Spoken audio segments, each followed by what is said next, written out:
Selamat datang kembali di podcast Lentera Inspirasi. Kembali lagi bersama saya Ellen sebagai pembawa acara hari ini. Hari ini kita akan membahas cara bagaimana menjadi public speaker yang baik bersama dengan narasumber kita yang inspiratif, seorang public speaking trainer, Anissa Okta. Terima kasih Kak Ellen atas sambutannya. Saya senang bisa berada di sini dan berbagi pengalaman bersama para pendengar. Sebelum kita ke topik utamanya, menurut Kak Anissa sendiri, apa sih public speaking itu dan mengapa penting untuk menguasai public speaking saat ini?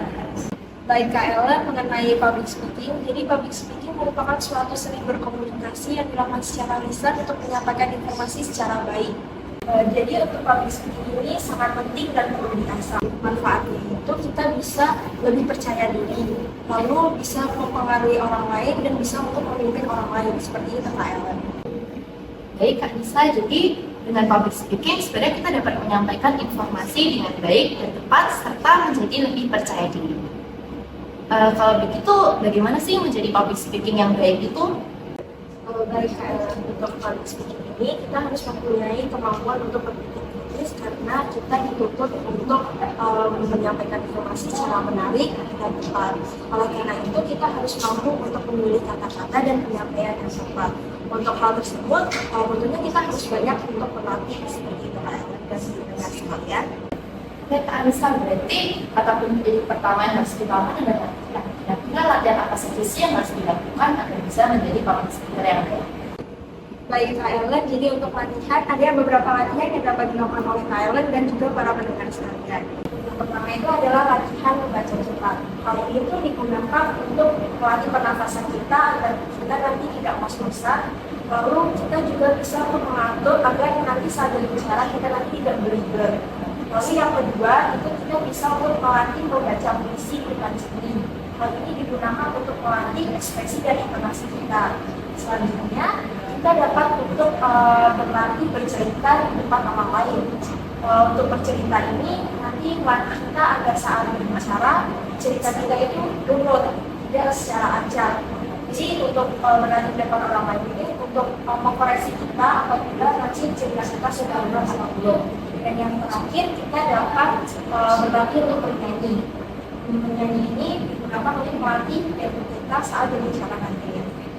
Wah, cukup menarik ya latihan untuk public speaker. Ada latihan pernafasan, latihan membaca puisi, kemudian latihan bercerita, dan juga latihan bernyanyi. Selain itu, apa sih yang harus diperhatikan Kak agar misalnya public speaking kita tuh bisa menarik perhatian orang gitu? Ya Kak Ellen, ada beberapa hal yang perlu diperhatikan dalam berpublic speaking. Antara lain adalah gerakan bibir dan juga gestur. Yang pertama mengenai gerakan bibir, sebenarnya banyak orang yang dibuat-buat gerakan bibirnya. Jadi gimana sih cara gerakan bibir yang terlihat baik sesuai dengan ketika berbicara? Jadi untuk gerakan bibirnya itu agar terlihat baik dan nyaman harus dicocokkan dengan vokal yang dikeluarkan. Misalnya huruf A jadi A, I, seperti itu Kak Ellen dan para pendengar. Wah, saya kira hanya artikulasi dan nada saja yang penting buat Kak. Ternyata gerakan bibir itu juga harus diperhatikan agar bisa menjadi public speaker yang baik. Ya, benar sekali Kak Ellen. Selanjutnya selain gerakan bibir tadi, ada juga postur tubuh atau gestur kita. Jadi untuk gestur itu, gestur yang baik itu nanti akan mengikuti nada suara. Jadi kalau nada suara kita sudah bagus, maka sedikit demi sedikit gestur ini akan mengikuti. Jadi gestur ini mengikuti nada suara. Sebenarnya kita sudah mengetahui ini, tapi kita hanya malas saja untuk melatihnya. Jadi karena kita dapat melatih ini, nanti kita akan dapat menguasai teknik komunikasi yang benar. Wah, menarik sekali ya pembahasan yang kita bahas hari ini, juga menambah wawasan untuk para pendengar di rumah. Mungkin para pendengar di rumah bisa melakukan tips-tips yang sudah disampaikan oleh Kak Anissa hari ini. Mungkin cukup sampai di sini saja podcast kita hari ini. Terima kasih untuk Kak Anissa yang sudah menyempatkan waktunya untuk hadir dan mau berbagi ilmu untuk kita semua hari ini.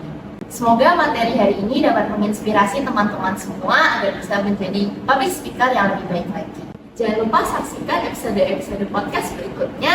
Saya Ellen Susanto, pembawa acara hari ini. Izin undur diri terlebih dahulu. Sekian dan terima kasih.